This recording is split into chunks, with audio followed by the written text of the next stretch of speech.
গণভোটের রায় বাস্তবায়নের দাবিতে মহানগর ও জেলা শহরে বিক্ষোভ সহ সপ্তাহব্যাপী কর্মসূচি ঘোষণা করেছে ১১ দলীয় ঐক্য। রাজধানীর আলফালাহ মিলনায়তনে বৈঠক শেষে এসব কর্মসূচির ঘোষণা দেয়া হয়। এ সময় ১১ দল নেতারা বলেন, সরকার গণভোটের রায় বাস্তবায়ন না করে কূটকৌশলের মাধ্যমে একদলীয় শাসন ব্যবস্থা কায়েমের পথে হাঁটছে। জানাচ্ছেন সালাউদ্দিন কাদের। সংবিধান সংস্কার পরিষদ নিয়ে সরকারি দল ও বিরোধী দল মুখোমুখি। সংসদের উত্তাপ ছড়িয়েছে রাজপথেও। আমরা চাচ্ছি আগে সংসদটা মুলতবি করে আলোচনায় যান আপনি, তারপরে এই সমস্ত বিষয়ে আমরা পার্টিসিপেট করব। দয়া করে বসুন। আলোচনা যদি নির্ধারণ করতে চান তাহলে আপনাকে নোটিশটা একটু সংশোধন করে নিতে হবে। সরকারি দল বলছে সংবিধানের বাইরে গিয়ে কোনো কিছু বাস্তবায়ন সম্ভব নয়। অন্যদিকে বিরোধী দলগুলোর দাবি, জনগণের অভিপ্রায় সংবিধানের মূল ভিত্তি। এমন প্রেক্ষাপটে গণভোটের রায় বাস্তবায়নের দাবিতে সপ্তাহব্যাপী কর্মসূচির ঘোষণা দিয়েছে ১১ দলীয় ঐক্য।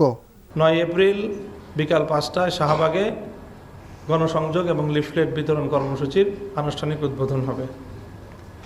১১ এপ্রিল দেশের সকল মহানগরীগুলোতে এই দাবি আদায়ের লক্ষ্যে বিক্ষোভ কর্মসূচি পালিত হবে। ১২ এপ্রিল সকল জেলায় বিক্ষোভ কর্মসূচি পালিত হবে। ১৩ এপ্রিল ঢাকায় ডিপ্লোমা ইঞ্জিনিয়ার্স ইনস্টিটিউশনের মুক্তিযোদ্ধা হলে জাতীয় সেমিনার হবে। এইভাবে আমরা পর্যায়ক্রমে আমাদের এই দাবি নিয়ে আমরা জনতার কাছে যাব।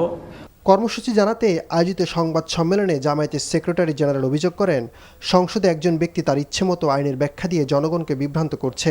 দুর্নীতি, সিন্ডিকেট, অব্যবস্থাপনার চরম সংকটে জাতিকে ঠেলে দিয়ে এই সরকারের পক্ষে যে দেশ চালানো সম্ভব নয়।